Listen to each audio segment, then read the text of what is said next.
Hey everyone, it's Tori and welcome back to my channel, or welcome if you're new.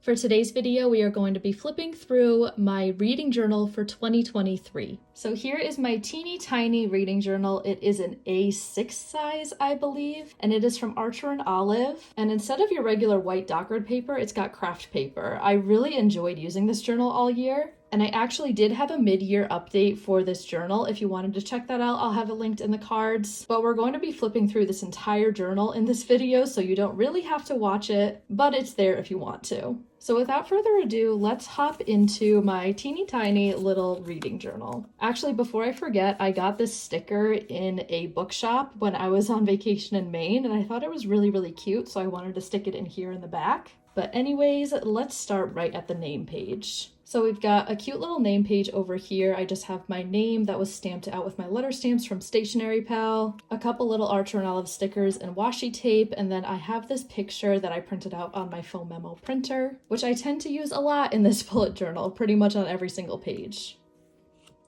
Here are all the books that I read in 2019. I wanted to have a place to have the covers and ratings of all the books that I've read in the past when I first started listening to audiobooks, so that was in 2019. These are all the books I listened to and read in 2020.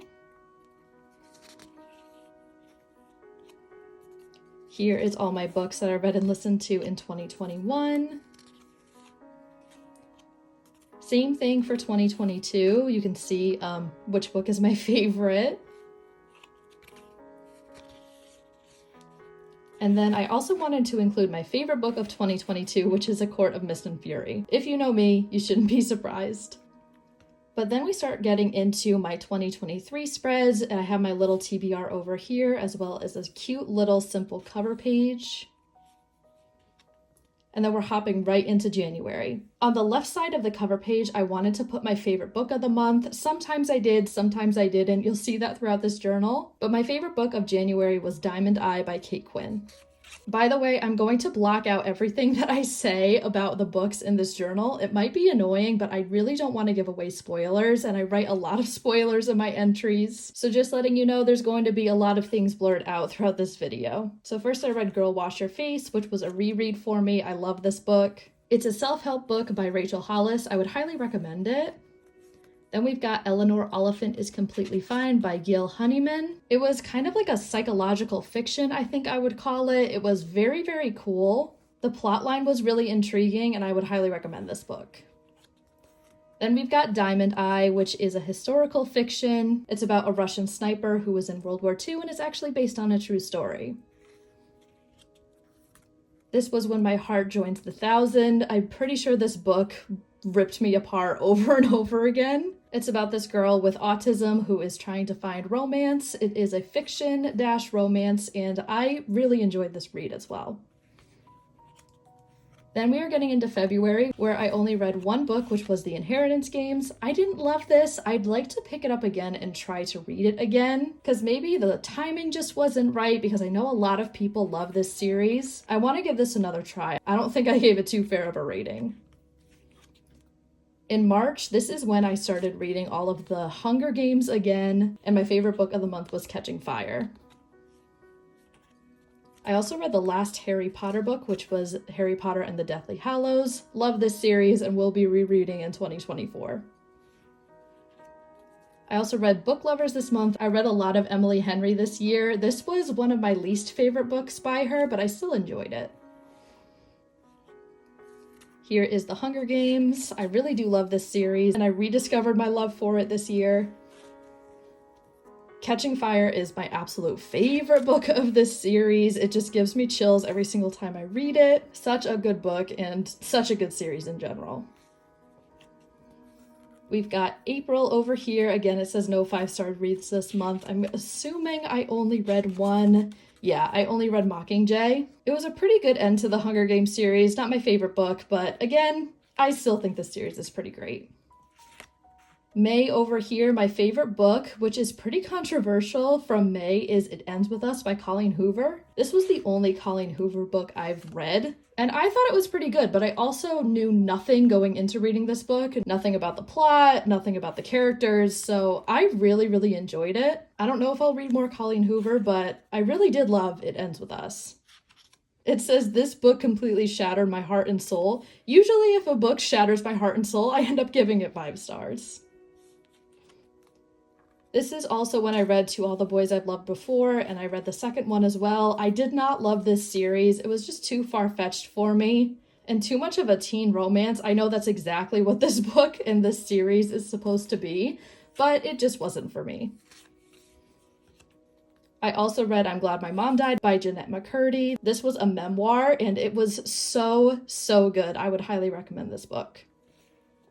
We're moving on to June, and I really love this cover page. These stickers are from Michaels. My only 5-star read was ACOTAR, which I reread for the 3rd time. I don't even think I made a spread for that in this journal because I've reread it so many times, but that was my favorite book of this month. This is when I read The Giver of Stars, which is one of my mom's favorite books. I wasn't super in love with it, but it's a historical fiction. It's about these women in, I'm pretty sure, the 1930s, like the Great Depression time in America. They run a library on horseback, which is kind of cool.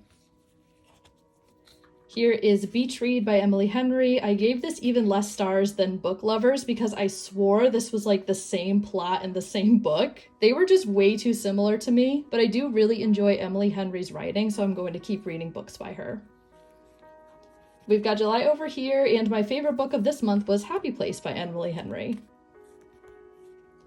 I really enjoyed this one. It was like a second chance romance. It took place in Maine, which is my happy place. And overall, I just really enjoyed this book, and it's my favorite one by Emily Henry.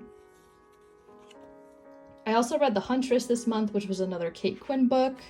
She writes historical fiction within the World War II time period, and this was about a pilot, I'm pretty sure, or an assassin. I can't really remember at this point, but I do remember liking it. We've got August. My favorite book was Fourth Wing. I just didn't finish the page next to it. I read Crown of Midnight, which is the second book in Sarah J. Maas's Throne of Glass series. I liked it more than the first book, but I still don't really love this series yet. I know it gets insanely good by the 3rd book, so I'm going to keep powering through because I see a lot about Throne of Glass and how amazing of a series. I just don't think I agree yet, but I will read the 3rd book in 2024, and I'll keep you updated. Fourth Wing, I think this is my favorite book of the year. It just was so good. I would highly recommend it. I feel like I talk about Fourth Wing in a lot of videos now and all over my social medias. It is the fantasy genre, but it's about this girl who goes to a dragon war college kind of thing. I don't want to give too much away, but it's just written so well. I love the plot. You need to pick up this book. That's all I'm gonna say. We've got September. I didn't even bother writing favorite book over here. I read Beyond the Wand, which is an autobiography of Tom Felton, who played Draco Malfoy in the Harry Potter books. This was the behind the scenes of the Harry Potter movies that I didn't know I needed, and I absolutely loved it and very much enjoyed this read. This was another autobiography, which was Have I Told You This Already by Lauren Graham, who is Lorelai in Gilmore Girls. I read her first book, which is Talking as Fast as I Can, and I think I liked that one a little bit more than this one. But still, I love Lauren Graham, so it was nice to hear some more of her stories. I also read The 5 Love Languages this month, which is a study about romance and like marriage counseling and that kind of stuff. It was very interesting, and if you're curious, my love language is acts of service. We've got my October cover page over here. And I read The Pumpkin Spice Cafe this month, which was by Laurie Gilmore. I thought I would like it a lot more than I actually did. It was a very cozy read, very cute romance book, but there wasn't really anything that was super like shocking or surprising about the plot. It was all very predictable, but I still enjoyed it.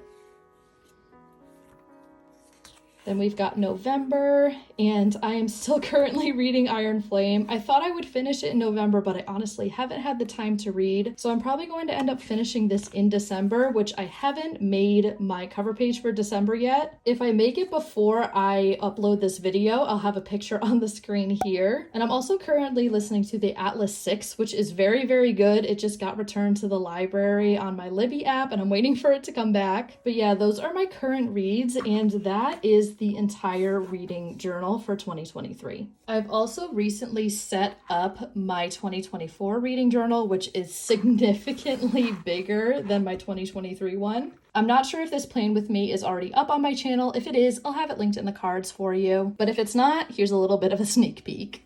Also, I do want to say that this bullet journal is super simple, which was my intent because this is my very first reading journal I've ever done. So I didn't want to go too all out and then not keep it updated. But even though my spreads aren't super elaborate in this journal, I hope you enjoyed this video anyway. If you did, please give it a thumbs up and don't forget to subscribe while you're here. Also, don't forget to check out my bullet journal social medias. Thank you so much for watching, and I will see you in the next one. Bye!